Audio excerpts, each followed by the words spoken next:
To say that no other company is as hated as Monsanto is an understatement. The Monsanto name is toxic, driving away consumers who point to products like Roundup, glyphosate, and numerous GMO crops for health disorders ranging from autism and Alzheimer's to gluten intolerance and cancers. Our guest heretic is Andre Leu, author of The Myths of Safe Pesticides and member of the Monsanto Tribunal. In today's episode of the Nutrition Heretic podcast, we discuss the faulty beliefs behind the safety of poisons and why they wreak such havoc on our bodies. We interrupt this program to bring you a special report. If you're still confused about what to eat and not getting the results you thought you'd get by going organic, go to nutritionheretic.com and download the shit list of 7 health foods to avoid like the plague for free. The shit list details what health food companies want you to believe about the crap they peddle and why the real foods they're meant to replace are far better. Stop letting big health food dump all over you and download the shit list today.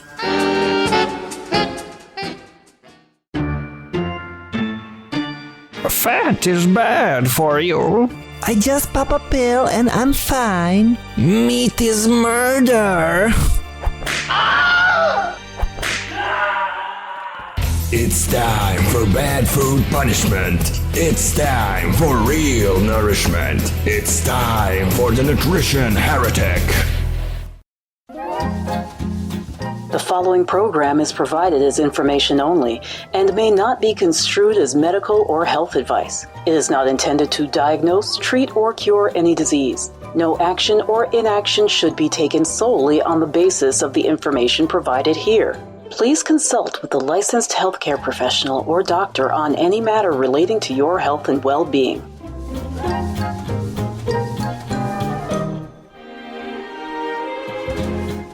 Hey there! Welcome to the Nutrition Heretic podcast. This is Adrienne Hugh, the Nutrition Heretic, and today is a very, very special day.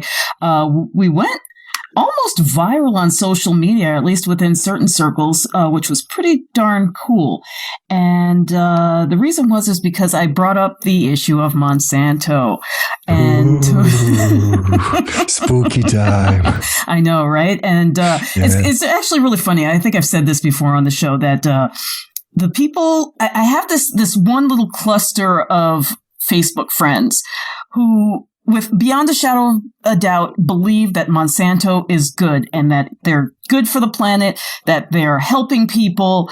They haven't seen any of this, by the way, and least of all within themselves, because most of them are alcoholics, drug users, smokers, addicts of all sorts. They post pictures of their peanut butter and vodka breakfast. Okay, and the funny thing is, I was just about to ask you what were they smoking, you know? Right.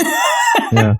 Exactly. This explains it all. This explains it all. Right, exactly. And, none of these guys are the picture of health. Let me just, as a bare minimum, I can't think of one of them who embodies anything that I would actually aspire to look like. No offense. Not that I look so great, but you know what I'm saying. Yeah, so, I know what you're saying. Don't pretend your shit doesn't stink. Okay, don't. Yeah. we all see through that.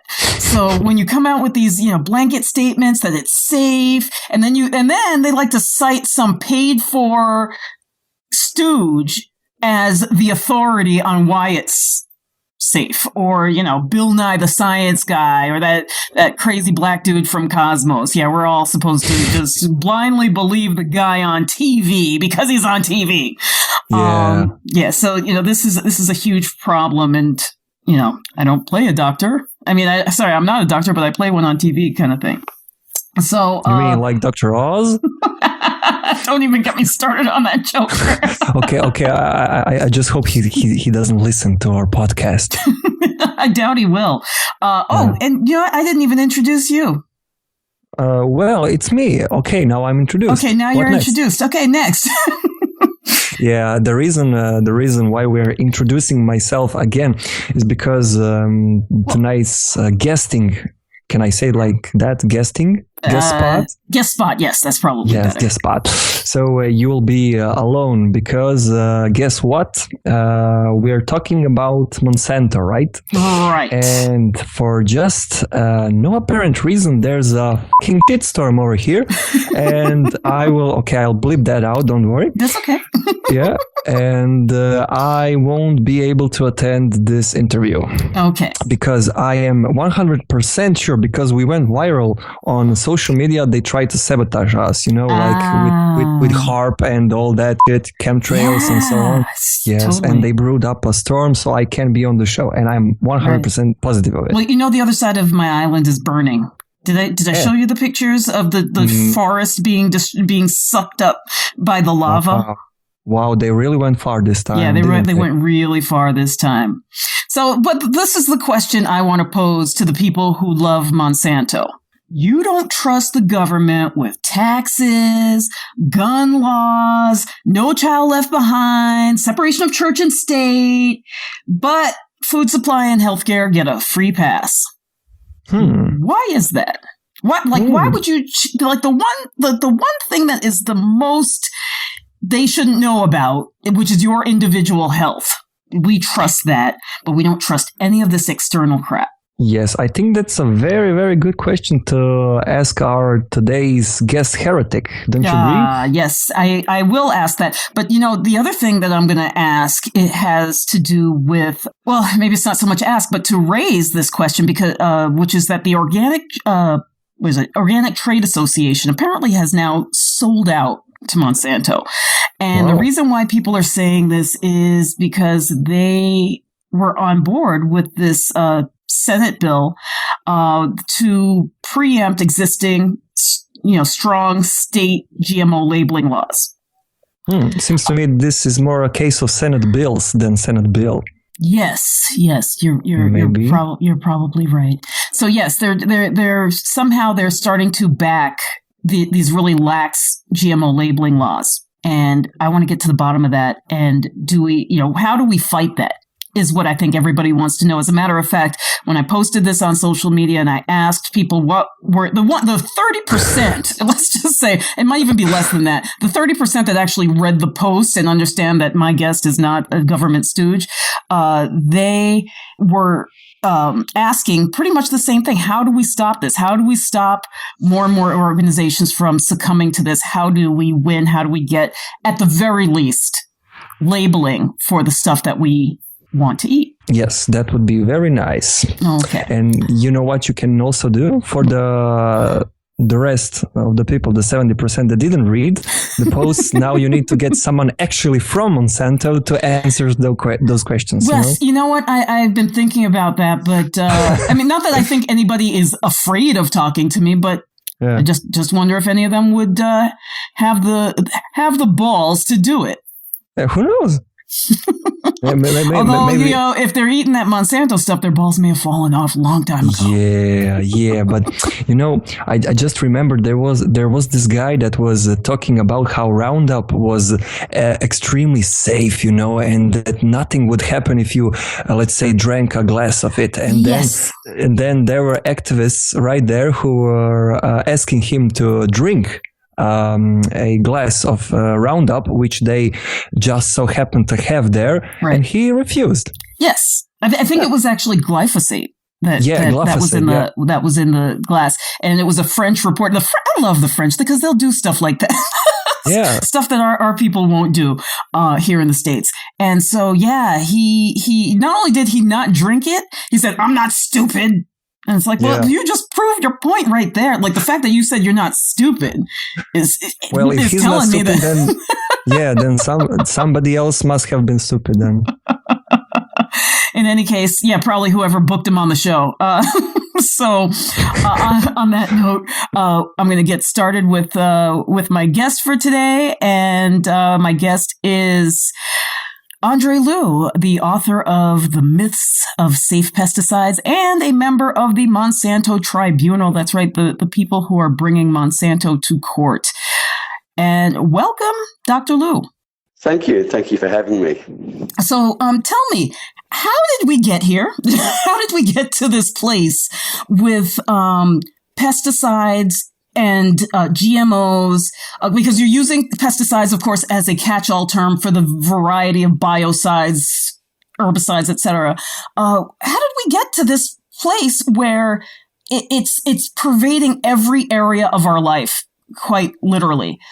I think the simple word for that is money. That there are some big agribusiness corporations that are only interested in making money. They're not interested in people's health or good food. It's about making mega profits. Right. And I'm talking about making profits that are greater than the income of some countries.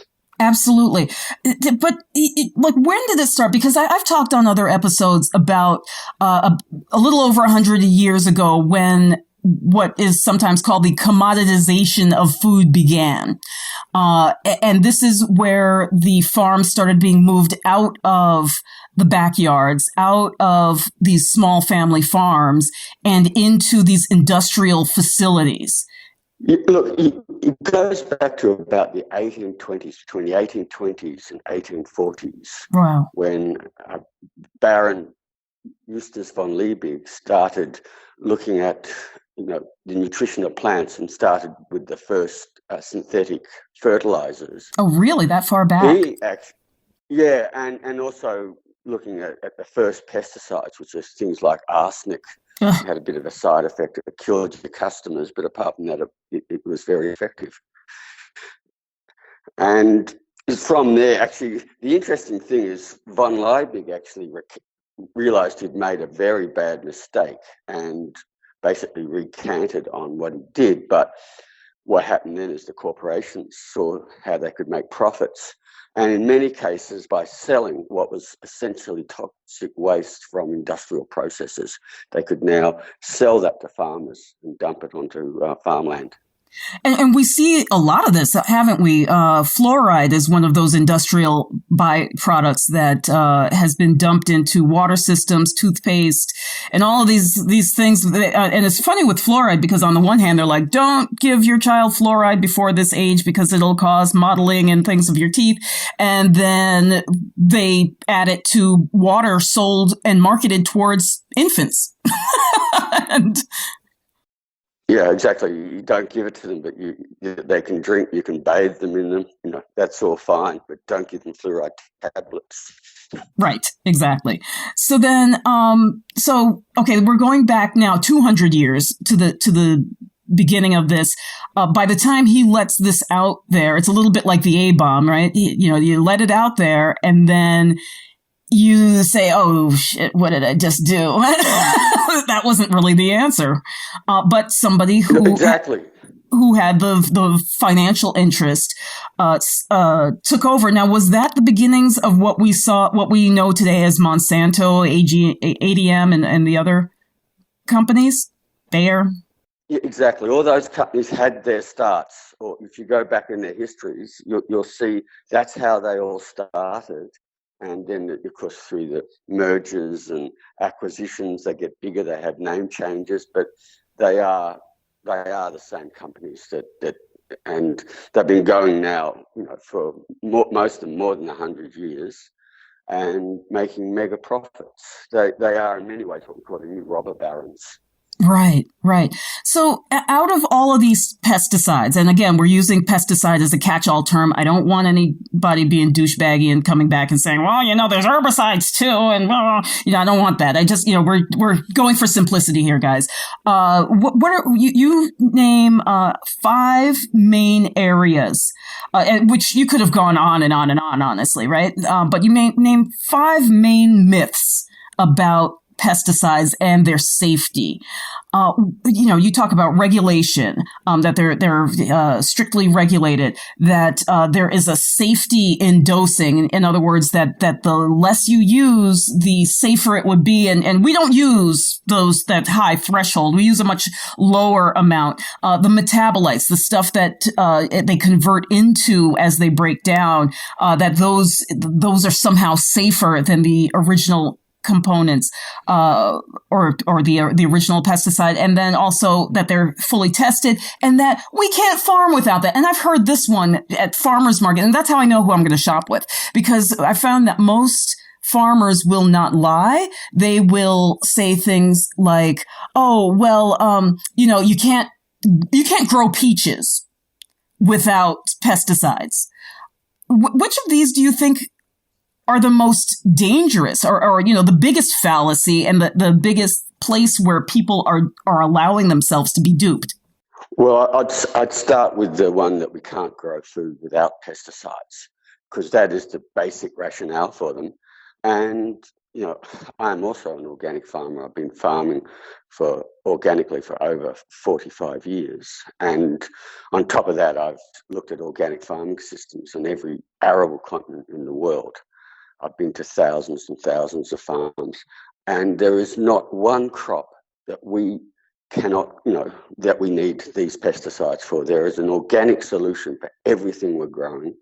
And now with the best organic practices, we can get equal to higher yields to conventional agriculture. There is no need to put these poisons in our food supply. We can use agroecological methods for every single crop and get a higher yield, equal to higher yield. Absolutely. And, on the show, we've been interviewing a series of people who are using things like the Savory Institute's recommended methods. We also had somebody talking about bokashi composting as well. We have another episode on Korean natural farming, which is what I'm learning right now. And all of these systems, they're all telling me the same thing, that when they switched from the conventional, kind of just let nature do its thing, give these kind of hints to nature on how to replicate, mimicking the way nature had originally created the planet, using healthy microbiome in the soil, that not only are their yields generally better during regular times, but during droughts and floods, they flourish where their neighbors are destroyed because there is no oxygen anymore in the soil. Yes, look, there are many examples like that. And I think the one area that is consistent is that when we have droughts, floods, strong wind, strong rain, adverse weather, our systems have got resilience. We end up getting much higher yields than our neighbours. And we have good scientific evidence to show that, and also to show why. Right. And, this is one of the farmers that I interviewed is in California. Now, as I think the entire planet now knows, California has been going through a drought for several years. He increased by 30%. His yields increased by 30% during a drought. And that, I think, would just blow people's minds. Yeah. We have lots of examples. One of the best ones for me is just come out of Ethiopia. Africa is also in a drought, Eastern Africa. Right. And there are millions and millions of people that are looking at starvation. And I'm sure there'll be some of your listeners that are the same vintage as I am, and they'll remember the Live Aid concerts in the 1980s. Exactly. To help the starving people in Ethiopia. Now, as a result of that, there's one of our member groups, the Institute of Sustainable Development, worked with one of the worst affected areas, a place called Tigray, and they worked on restoring the whole vegetation on landscape level, bringing back the vegetation, bringing back composting for the soils, putting in what we call insectaries, the plants that bring in the natural predators, and started just restoring the whole area. Rivers and creeks that didn't flow are flowing now. And what was really interesting, I contacted them to find out how the people were going in this region with the drought. And the same thing again, that they're using a new form of agroecology called push-pull, and that what they're finding now in the middle of this drought, when other people are starving, they've increased yields. Wow. So, what we're trying to say now, with good agroecological methods, and you use the word mimicry, that's now becoming a science, biomimicry, yes, where we mimic natural systems and we start looking at how they work and apply them, we are getting spectacular results. Now, what's your method of organic farming? I grow tropical fruits. Okay. So I have a combination. I actually, what I put into the ground cover under my fruit trees are what we call insectary plants. They're plants that attract the beneficial insects or the natural enemies of my pests. Okay. Many of these insects need flowers for part of their life cycle, and they need the nectar and pollen to reproduce. So if we put these various flowers through our system, we get these insects in and they can reproduce and they will control the predators. Whereas in most systems, because they spray it all out and it's dead, it's like a desert underneath their plants. There's nowhere for these insects to live and reproduce. So I don't even have to spray organic sprays on mine anymore because I've actually got nature doing the job. Oh, that's fantastic. Give me all the nitrogen. Other plants that build up the soil organic matter. And by bringing in these agroecological systems using biomimicry, we can lower the production costs and increase the output substantially. Wow, that's phenomenal. Yeah, that's actually a question that's been coming up for me a lot is our image of Africa in particular is just this dried out, barren wasteland where people needed us. Well, not us.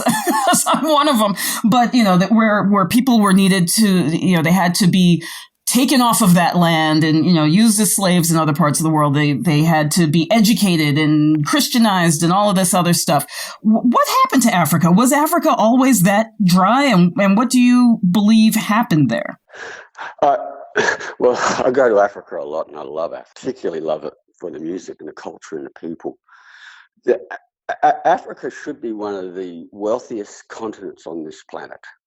It has huge resources. It has lots of different climates. It has fantastic soil. And it's one of the, you could say, least populated continents on our planet. Right. And really, this is the fault of colonialism. And, the dividing up of Africa. Like you said, Africa is used for slaves. It's used for, basically for raw material resources for the North. Right. And to an extent, you can, even though, how can you say, colonialism has largely finished, or direct colonialism, we now have economic colonialism. You look at Africa, it still is largely the continent that supplies the resources for Europe and for North America. Wow. And, really what needs to be done is making Africa for Africans. And there is that movement now in Africa. And what they need to do is move away from what is really economic colonialism or economic imperialism, that they develop an Africa for themselves and turn it into one of the most prosperous continents on our planet. Right. And, the people like you, thankfully, we have people like you and like Savory who are going there and helping these communities come back and to establish what was probably incredibly fertile at one time. It was.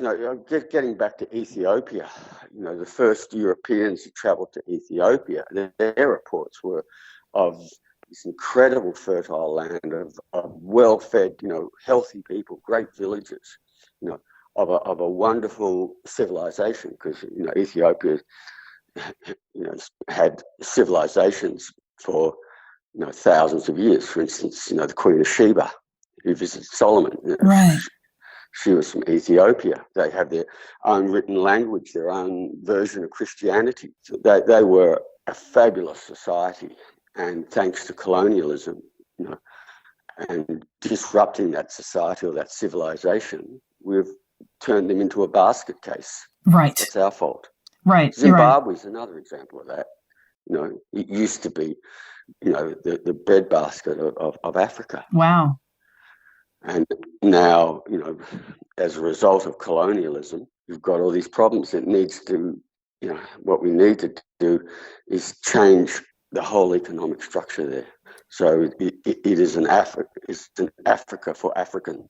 That would be phenomenal, and hopefully it would be something we can see it start to evolve at the very least within our lifetimes.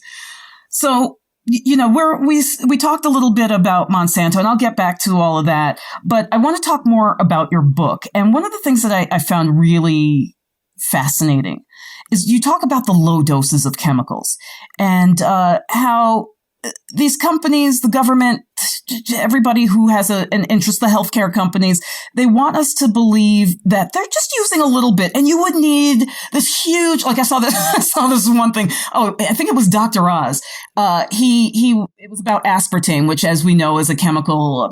I don't even know who owns it anymore, but it was originally founded by Searle, which was one of the companies that maybe not originally, but up until about 15 years ago, I want to say, owned Monsanto, right? It was Searle and Pharmacia were one company, and then they owned Monsanto. And I know this because I worked for the company briefly, when Pharmacia was sold to Pfizer got rid of Monsanto. I don't know if they're now still owned by another pharmaceutical company, and we're just not hearing about that. However, where am I going with this? The aspartame, there's a lot of reports about how poisonous this stuff is. There's a lot of reports about tumors, and I mean, there's several hundred complaints about different types of cancers and diabetes and you name it that are side effects of this stuff, the headaches, yada, yada, yada. Now, they will call this anecdotal very frequently. And they say, well, it's never been proven. First of all, why are we not studying it? If all these people are complaining, why are we not studying it? But then Dr. Oz gets on TV and he says he has this huge punch bowl full of aspartame packets. And he's like, well, in the studies that talk about the aspartame causing all these problems, they use this much, and it's just like a ridiculous amount of aspartame in there. And you would need to eat this much to get that side effect. And I think this is kind of what you're saying, which is that they do these studies sometimes with these huge amounts, but sometimes it's actually the trace amounts, the smaller amounts, the lower doses of these chemicals that wreak the most havoc on our bodies. Is that what you were saying here? Many of the chemicals actually become more toxic at low doses because at these low doses they mimic hormones, and these doses are very small. They're parts per billion and parts per trillion. And to get an idea of what a part per trillion is, if I had 3 Olympic-sized swimming pools full of water, right, I add 1 drop to that. That is a part per trillion.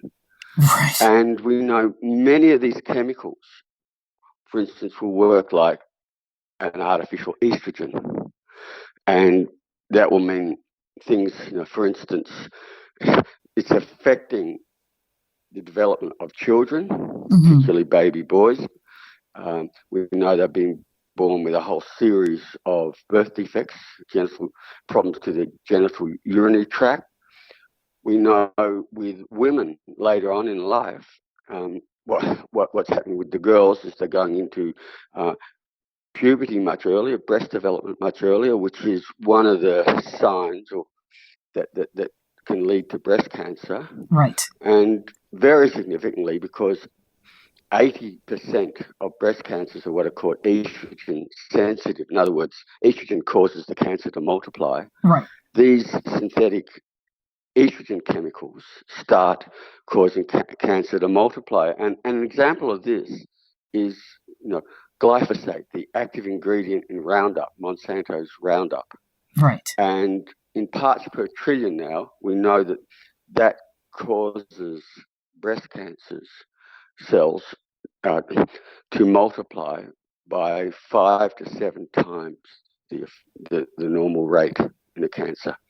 So what that means is if basically a woman has the beginnings of cancer, the first signs of it, eating food with these Roundup residues, such as particularly things like soybeans, most grains, will cause that cancer to start multiplying rapidly.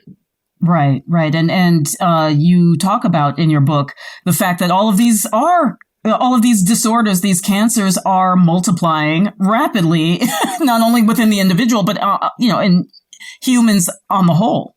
Yeah, look, what we're seeing now is this incredible increase in the amount of cancers around the world, and particularly the latest data from the International Agency for Research into Cancer is showing an enormous increase, and that cannot be explained by, say, the growing world population and people aging. When you factor that in, cancers are still increasing.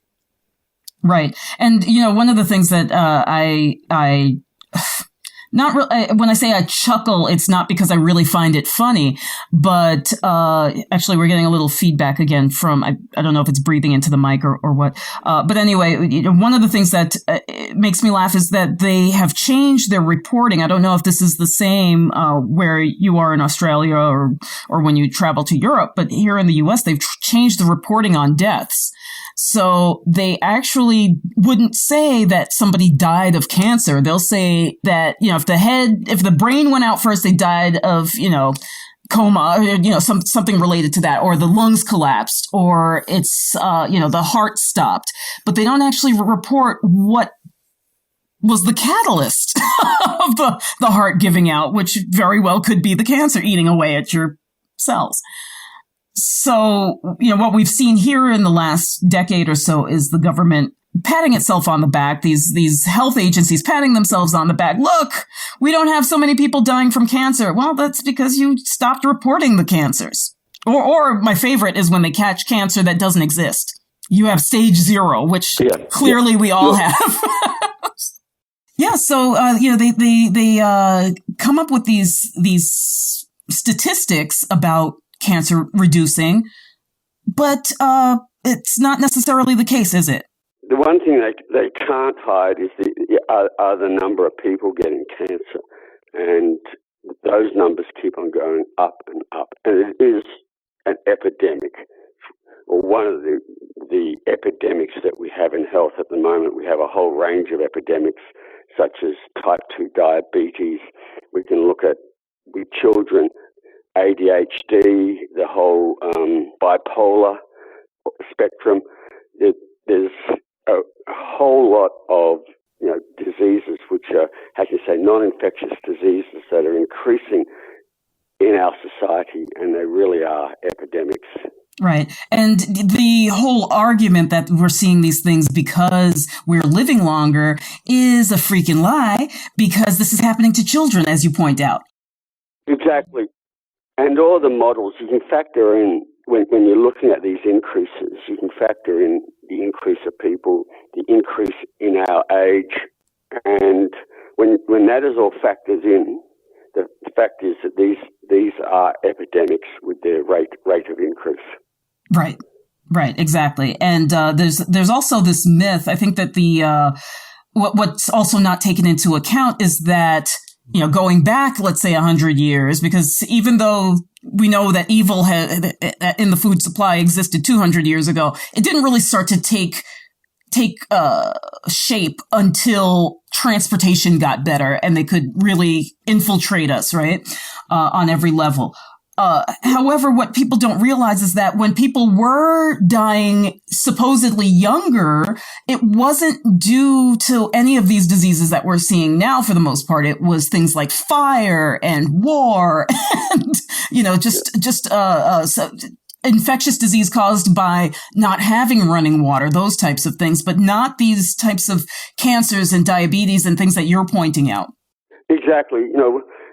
Many of the deaths were infectious diseases, and you're right, actually, really hygiene has been one of the major successes in controlling infectious diseases. And, these diseases aren't infectious. You can't give them to someone. They are diseases of the metabolism and are diseases of the environment. When we look at most of them, they have an environmental cause. And we know, we have very good data showing that toxic chemicals are one of the major reasons for this increase.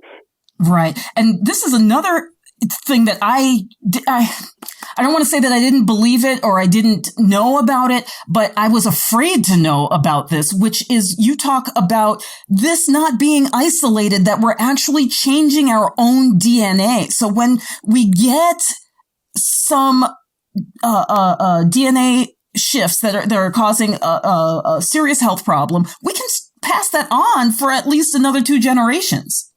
Yeah, actually, at least 3 generations we know now. This is an emerging area of science called epigenetics.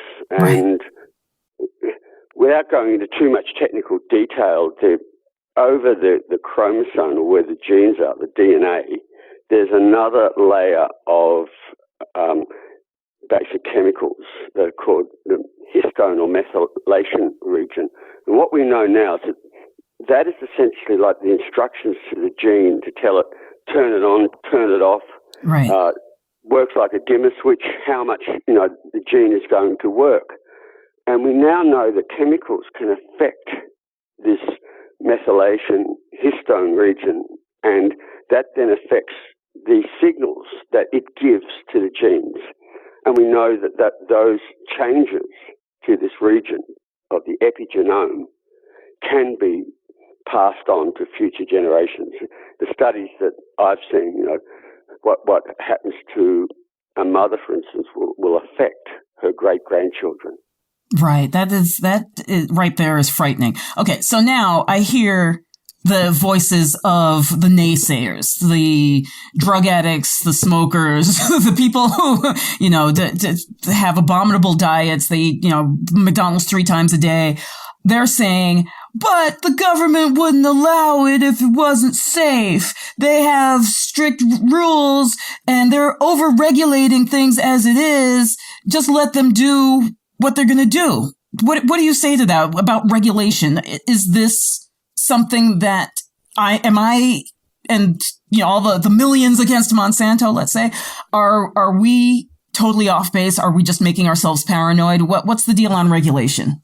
Basically, my research that I've been doing looking at the regulators shows that they aren't doing their job.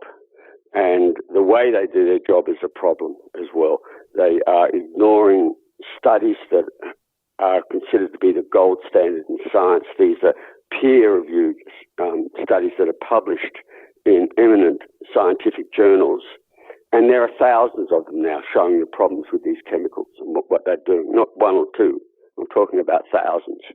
And instead, the studies that they use are the ones that are done by the pesticide companies. They only look at those ones. And the trouble with those ones is that we cannot get those studies. Right. Unless through court cases or they're leaked. They're considered commercial in confidence. So the average person is not allowed to see them and not allowed to see, look at them. When we do get them, we find that most of these studies are not good enough to be published in a scientific journal. Right. And most of these studies show more diseases and they're interpreted in a way to make them look like there are no diseases. Right. So for us, we actually, those of us that look at these things really regard the regulators as a problem. The other problem with them as well, not only are they just looking at the studies submitted by the chemical companies, there's the issue of the revolving door, as we call it. Many of the people within these regulatory agencies work for or have worked for the chemical companies. So what you get is, the chemical company people sitting on these committees reviewing their own studies and then saying these studies are safe. And that is really, it's corruption. It's a big, gross conflict of interest. We would say it's like putting the foxes in charge of the chicken house. Exactly. And I was going to use that analogy. Now, but this is the question that comes up over and over and over again. And like I said, I put this out on Facebook. I, asked people in these various, be against Monsanto and GMO free Hawaii, et cetera. I asked all of these people, I said, what is the question that you have for my guest? And first of all, less than 70% actually read the question. They wanted to know if you would eat it because they apparently thought I had somebody from Monsanto on the show. But we already know that you don't eat this stuff, right? So, but what people want to know is how do they live with themselves? What do they eat? Are they actually eating their stuff? You know, the rumors of Monsanto workers refusing to eat the stuff in the cafeteria if it actually had the Monsanto ingredients in it. Are those things even true? Like, are people who work for Monsanto shopping at your farm? Where do these people eat? Yeah, that I don't know. You know, I remember reading that they served organic food in Monsanto's cafeteria at one point, but I know now that they don't. You have to ask the people themselves. Many of the people who work there are true believers in what they do. You know, they've bought the company line, right? And they're people that won't even look at or even think about the other side of the story, right? So they just stick their head in the ground, do their job. They're getting paid big wads of money. They can look past that. Even when they see their children, I'm assuming I can't see that their children are doing well. And I guess they can continue to give themselves as many excuses as to why their children have autism, let's say, or like you point out, juvenile diabetes or any behavioral disorders. They would buy, you know, you say the orthodox line that, you know, the trouble is the children have got ADHD, they've got a deficiency in Ritalin and they need Ritalin tablets. Right, exactly. So, you know, unfortunately they're not going to start looking at, you know, the environmental causes, and the environmental causes are the main ones. You know, there's things in the environment that are causing these, and we actually have very good science now looking at, you know, what pesticides, for instance, cause attention deficit hyperactive disorder and other you know, in the spectrum of behavioural problems in children. And we know, for instance, neonicotinoids pesticides, the pyrethroid pesticides, right, will cause these problems in experimental animals. You know, we have very good science now showing that exposure to small amounts of these basically what happens is that these chemicals cross the placental barrier, and in many cases, it's while the child is being developed, you know, as a fetus, small amounts of these chemicals, and once again, I'm talking about parts per trillion, that one drop in 3 Olympic-sized swimming pools, crossing the placenta and going into the baby as the baby's developing. What the genes do is they turn on different. They give signals, you know, say to grow arms, to grow legs, to develop eyes, and develop nerves, the nervous system, the brain. And these chemicals, because they work like hormones, put in a false signal. They can either stop the normal development or they can send it so it develops abnormally. It doesn't develop properly. Right. And we know, for instance, one of the biggest classes of pesticides, organophosphates, they were developed as nerve poisons originally by the Nazis.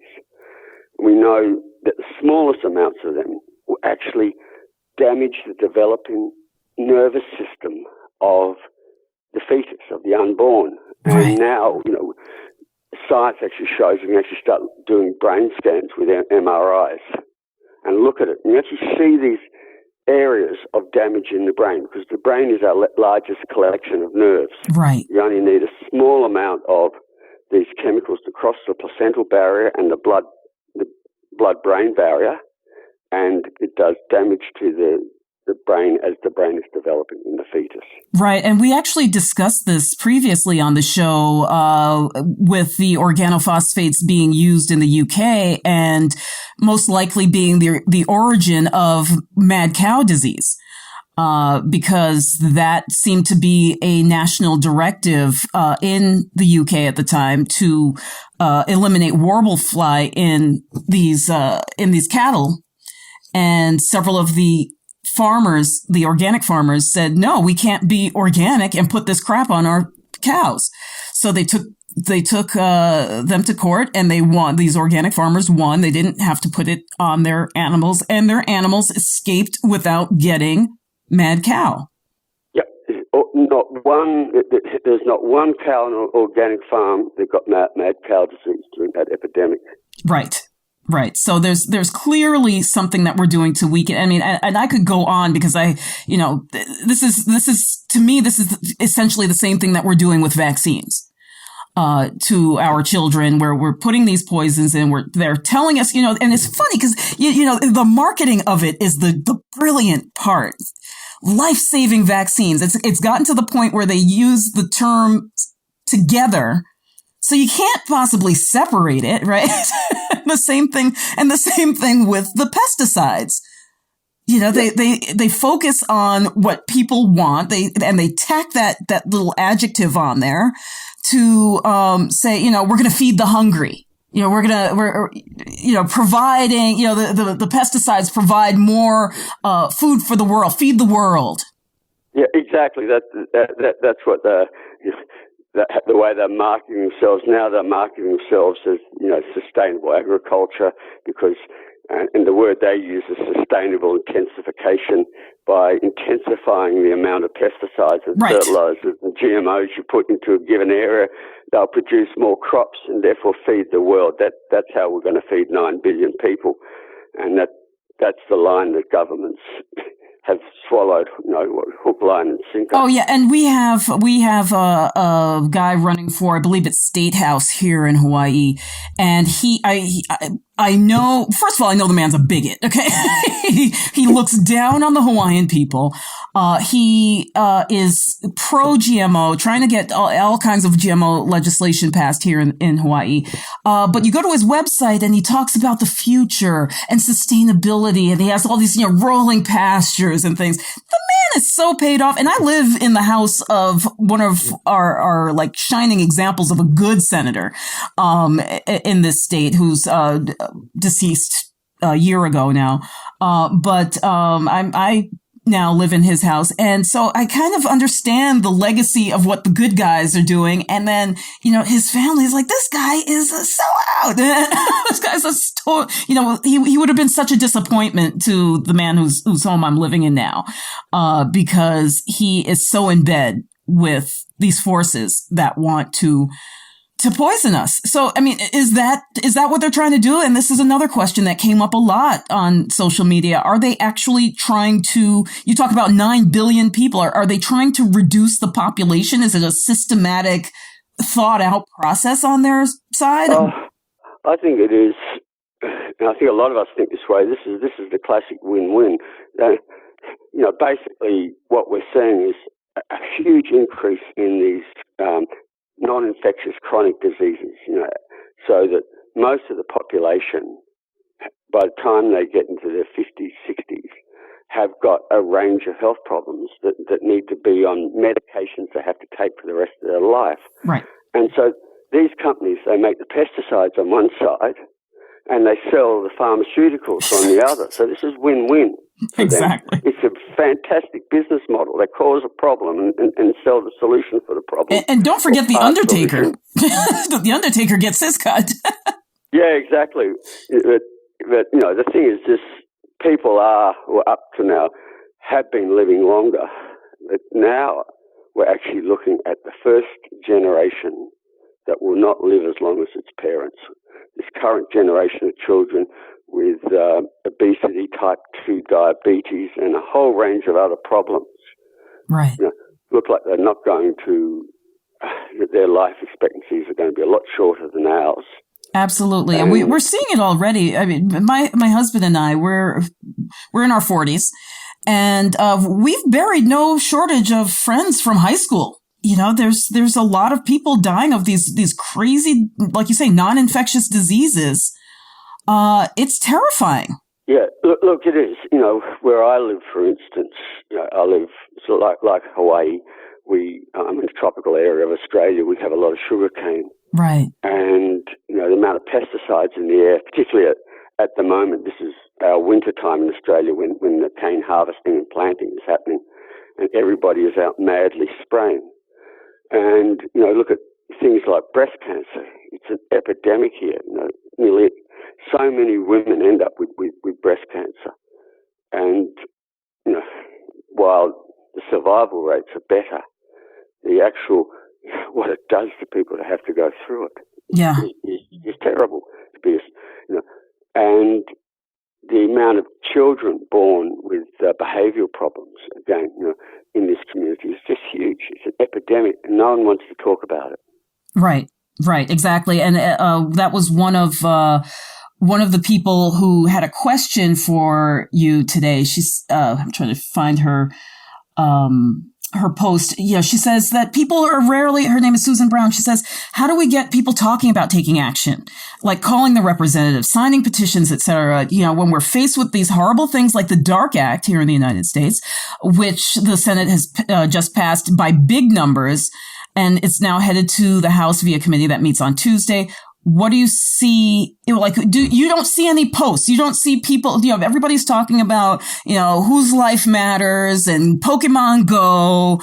Nobody's talking about the DARK Act. Nobody is talking about our right to choose the food we want to consume, being labeled as such. Yeah. Look, this is a really important issue, and all the surveys show that 80% of Americans want their food labelled.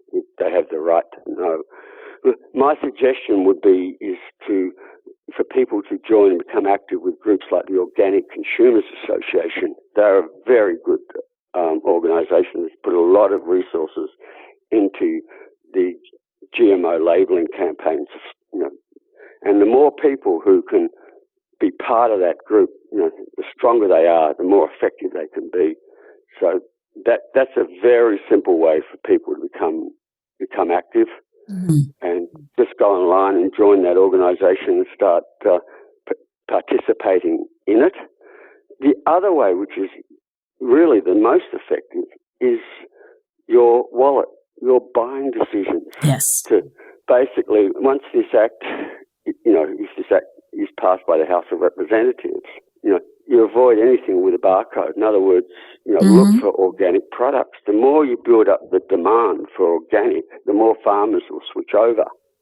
Eventually to the point where, farmers will stop using GMOs and stop using chemicals, because if they want to sell their produce, that's what they have to do. Right. Yeah, I remember going back, I don't want to date myself too much, but, 30 years ago, no, maybe not that much, 25 years ago, going to the health food store, and broccoli was like $5.99 a pound. That's a lot here in the U.S., especially back then. And over time, I didn't have 2 nickels to rub together, but when I did, I would buy that organic broccoli because I felt that my dollar mattered. Now I'm kind of afraid in the opposite way. I'm like, how did broccoli get to be 99 cents a pound? And it's organic now too.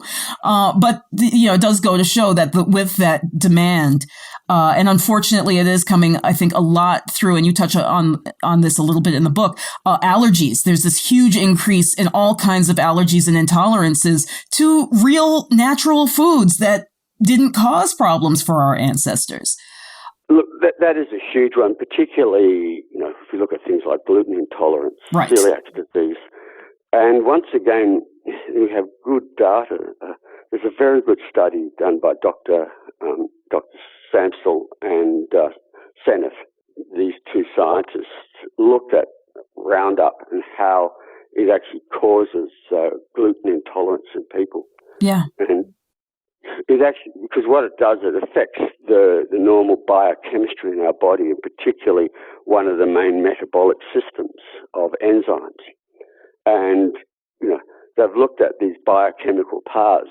So this increase in food intolerances that we're seeing everywhere, once again, has been caused by these small amounts of chemicals and the way they actually affect the body's normal biochemistry. It changes the way enzymes work in the body, and what happens is there's certain components in food now you haven't got the right enzymes to deal with them, so you end up developing a reaction to it. Right. And I've maintained that since way back when I was spending $5.99 a pound on broccoli, that this is, what we're looking towards is these chemicals causing all kinds of, just wreaking havoc on the system. Now, is that also, as we talk about the human body, this kind of lock and key hormonal activity, let's say, are we seeing the same thing within the plant where they are changing the DNA of the plant? Yeah, look, the whole thing with essentially what we call hormone disruptors, endocrine disrupting chemicals, EDCs, endocrine system is our hormone system. But these endocrine systems are fairly universal with all living creatures, whether an insect, whether we're a plant. If you particularly look at our reproductive systems, all living systems have to use things like testosterone for male and estrogen, progesterone for females. So when you start putting out these chemicals and at very low dosages, they start acting like estrogen. Mm-hmm. You're not just affecting humans, you're affecting nearly every living thing on the planet. That's the crops we grow, our animals, birds. This is a major issue around the world. And this is very good books written about it. Theo Colburn and her colleagues wrote Our Stolen Future. Another one written by Deborah Cadbury called The Feminization of Nature. Yes. Showing, what is happening to the world by these chemicals working like artificial estrogens. So how do you personally eat so that you don't make yourself totally neurotic? Because I think a lot of people, they listen to this and they're like, damn, it's insurmountable. I can't fucking get ahead. Every time I think I'm making the right decision, I find out something else is poison, because this stuff is just so pervasive in the food supply, in our environment. Let me put it this way. I get these rashes that show up when I get aggravated and stuff, but they also seem to come along with certain things in my environment. I went to Tahiti, my skin totally cleared up, okay?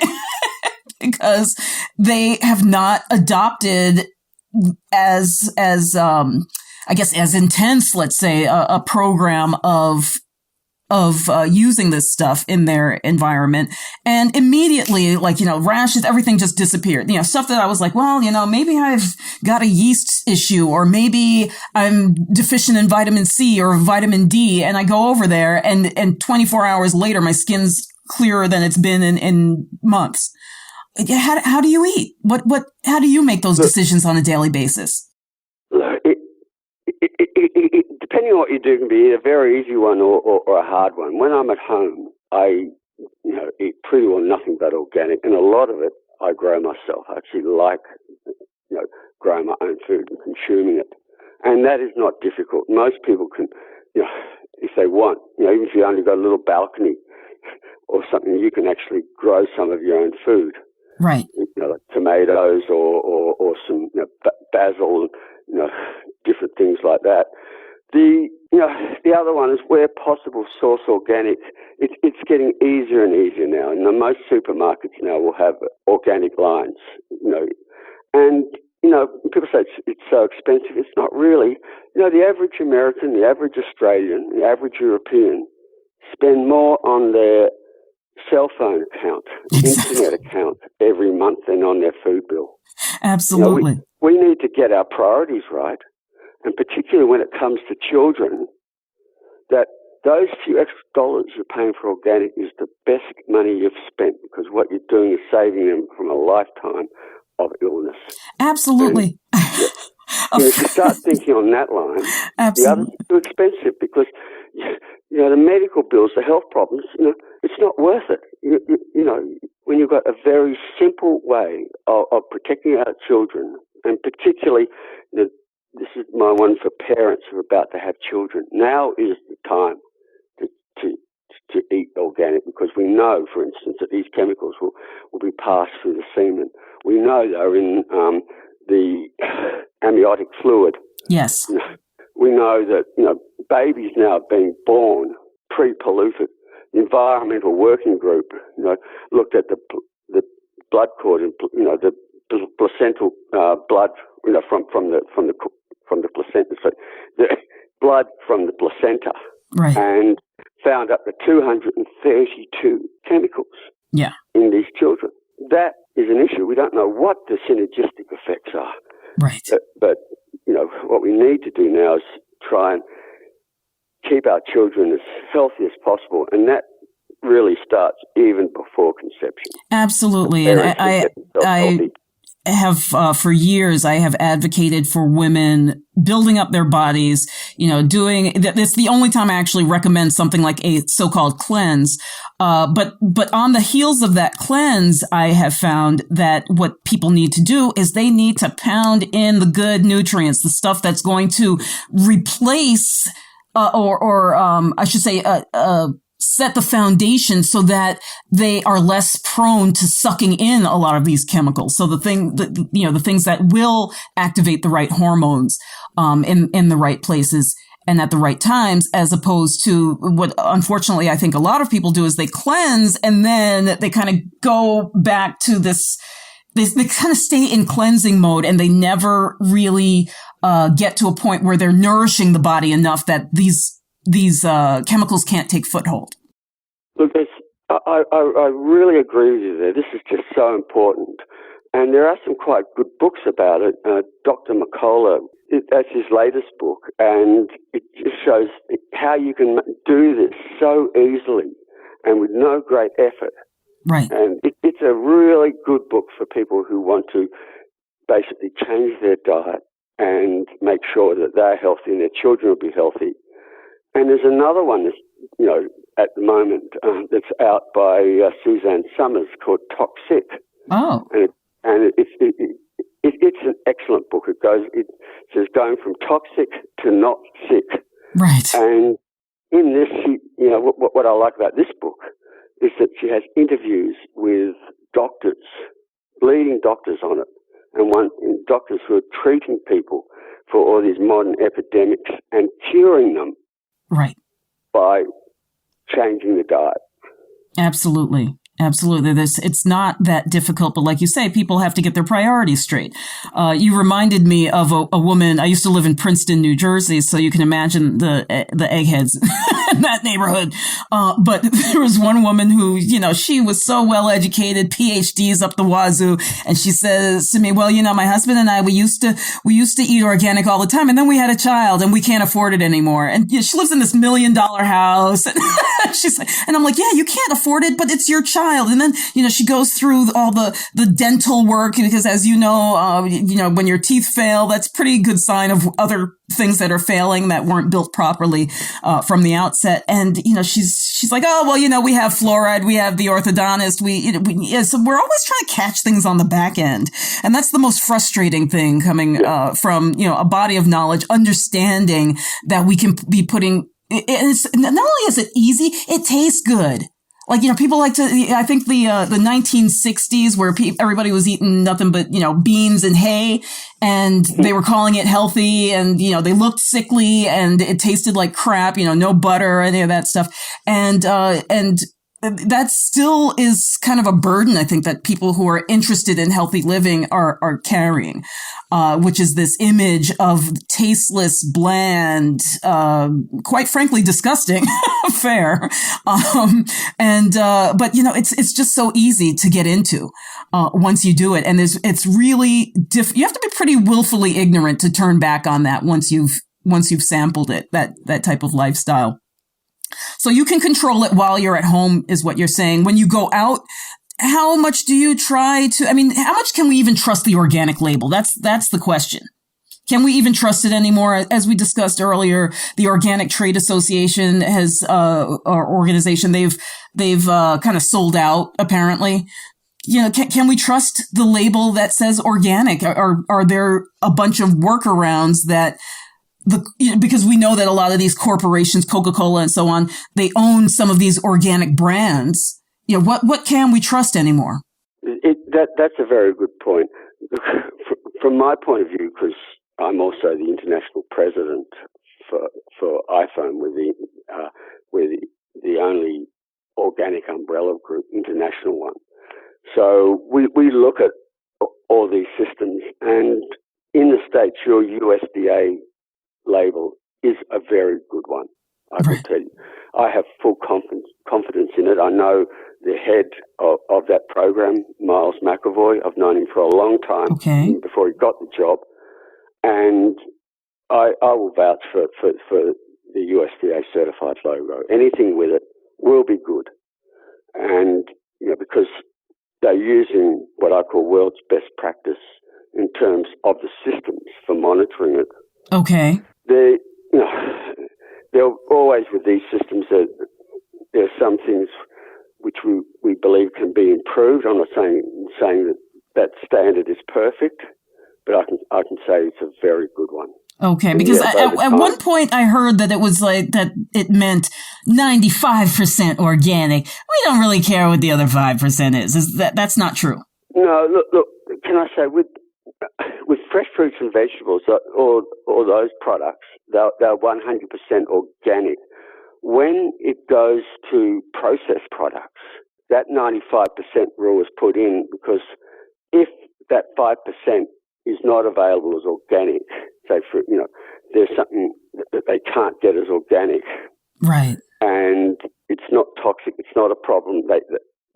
They can then use a non-organic, because what we wanted to do is for people to be able to have access to yogurts and muesli bars or granola snacks. There's a whole range of things that people want in their normal life cycle or lifestyle. And so by putting this in it, that means that the bulk of those products are organic, and there might be some things that are non-organic, but they still cannot be prohibited. For instance, you couldn't put in GMOs. That's what I think a lot of people are like, well, what's the other 5%? Is it heavy metals? Like, how do I even know what I'm getting in that 5%? Yeah, anything that's toxic won't be in it. We're very clear about that. What we're saying is that, but if, on the other hand, look, if, say, for instance, sugar as an example, at one point that 95% was put there because companies found it difficult to get organic sugar. Now, it's very easy to get organic sugar. So, for instance, there's no excuse now. If that 5% is available organic, doesn't matter what the price is, they have to put it in. Then it'll be 100% organic. Right, and that can be also only if they cannot get it as organic.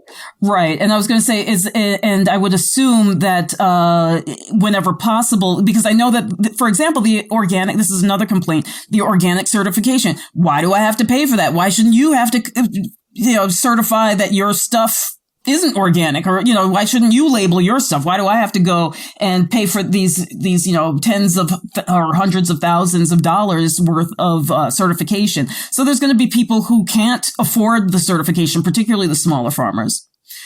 And yeah, look, that is a really important issue there. When we started certification, and I'm from that generation when we started it, basically, we had a one-page standard and a visit. It was all very simple, and then it's grown. And particularly when these systems become regulations, they become law, such as in the US, it's a law. They suddenly become more complicated and also more expensive. So one of the things that we're doing in this case as iPhone, we're looking at new systems for smaller farmers that are much cheaper. And one of the ones we're promoting is called participatory guarantee systems, where small farmers work together and they peer review each other. And peer review is one of the best ways to guarantee the integrity. It's what the medical profession does. Doctors peer review each other. Lawyers in the legal system, they have peer review. Scientists, the best science are studies that are reviewed by other scientists, and its peer review is an excellent way of getting people with the knowledge to look at a system and make sure that things are happening properly in that system.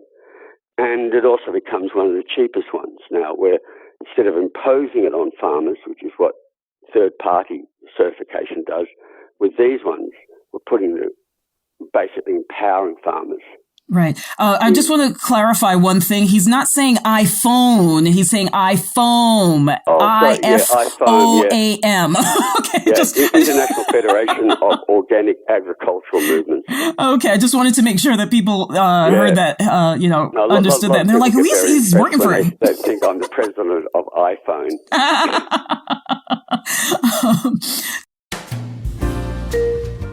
Part 1 of our interview with Andre Leu is done.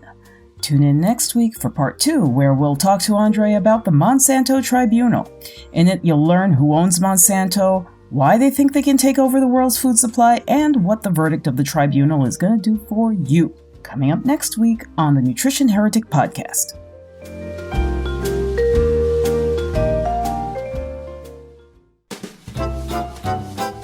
The Nutrition Heretic Podcast is a production of Savor the Journey, LLC.